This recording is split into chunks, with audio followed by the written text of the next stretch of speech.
if you have to beg somebody to be with you, desperately need them in your life and chase them and just do whatever you can to make sure that they remain in your life, that they love you, that they give you some attention, then you're really not being kind to yourself.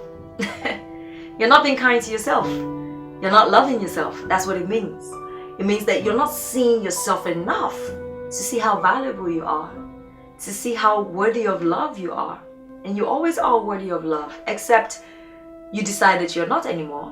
And the truth is, people can see us the way we see ourselves.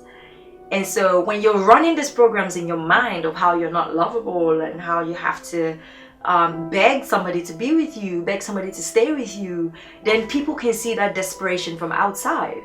You want to begin to practice self-love. Self-love in the sense that you accept that the problem is not anything to do with what's outside of you.